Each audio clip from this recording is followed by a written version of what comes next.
موت ایک حقیقت ہے اور اٹل حقیقت ہے، جبکہ دنیا ایک دھوکے کا سامان ہے۔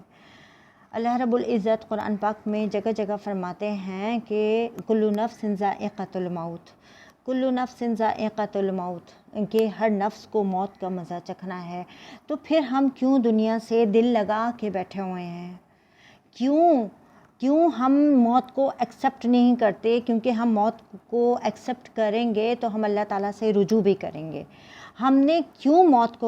ہم ڈرتے ہیں موت سے اور موت کو ایکسیپٹ نہیں کرتے ہیں؟ اللہ رب العزت فرماتے ہیں کہ دنیا ایک دھوکے کا سامان ہے اور دنیا میرے سامنے مچھر کے پر کے برابر بھی نہیں ہے۔ مچھر کا پر کیا ہوتا ہے؟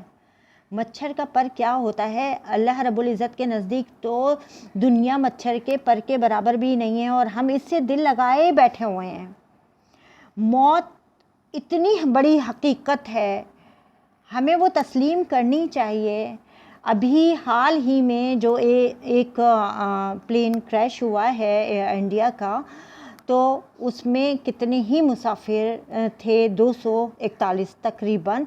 تو کتنی پلاننگز ہوں گی ان کی؟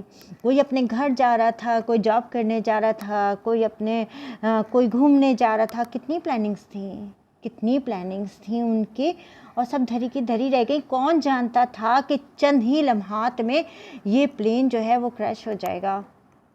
موت تو آپ کو نہیں چھوڑتی، موت تو اٹل ہے، موت کو تو آنا ہے۔ یہ زندگی ایک دھوکہ ہے۔ آپ تو ویٹنگ روم میں بیٹھے ہیں، آپ کی کبھی بھی ٹرین آ جائے گی اور آپ چل دیں گے۔ آپ اسٹیشن پہ بیٹھے ہوتے ہیں، آپ کی ٹرین آتی ہے، آپ سوار ہوئے اور آپ گئے، اور اس جہاں سے اس جہاں، کبھی کبھی تو کچھ کہنے کا موقع بھی نہیں ملتا۔ موت تو اتنی اٹل حقیقت ہے۔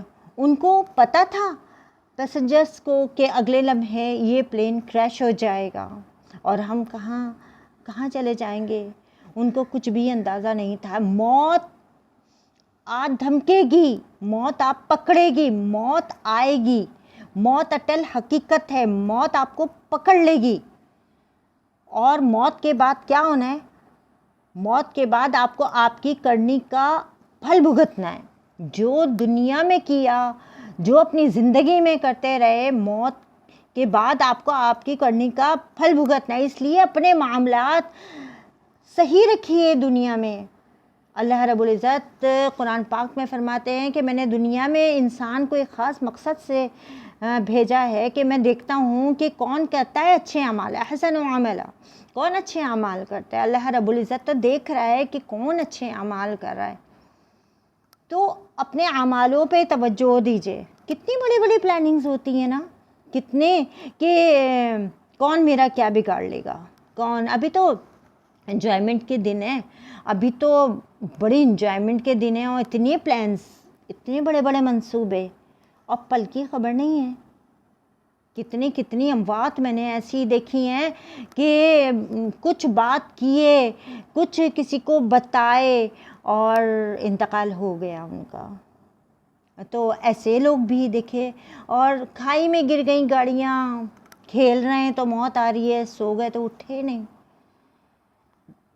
موت تو آپ کو نہیں چھوڑے گی، چاہے آپ آسمان پر ہوں، چاہے سمندر کی تہہ میں ہوں، آپ سو رہے ہوں، آپ کھیل رہے ہوں، آپ کوئی بھی کام کر رہے ہوں، موت کا نہیں پتہ۔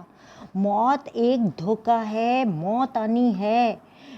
رجوع کر لیجئے اللہ رب العزت سے، اور جو رجوع کرے گا نا اللہ رب العزت سے، وہ موت کو تسلیم بھی کرے گا اور موت کی تیاری بھی کرے گا۔ دنیا تو بہت جلدی سمٹ رہی ہے، دنیا لپٹ رہی ہے، جلد از جلد اللہ کے سامنے حاضر ہونے کا وقت آ رہا ہے۔ قریب سے قریب ترین ہمارے پاس اب ٹائم نہیں ہے۔ اس بات کو جتنی جلدی ہم ایکسیپٹ کر لیں، اتنی جلدی ہمارے حق میں بہتر ہوگا کہ ہمیں اس بات کو ایکسیپٹ کر لینا چاہیے۔ بحیثیت ایک مسلمان ہمیں اللہ تعالیٰ کے سامنے حاضر ہونا ہے، اس بات کو سوچنا چاہیے۔ موت اٹل حقیقت ہے، ہمیں سوچنا چاہیے، ہمیں اس کی تیاری رکھنی چاہیے۔ کیا ہماری تیاری ہے کہ ہم اللہ رب العزت کے سامنے رجوع کر لیں، اس کے سامنے کھڑے ہو جائیں، اس کو اپنا منہ دکھا دیں؟ کیا ہماری اتنی تیاری ہے؟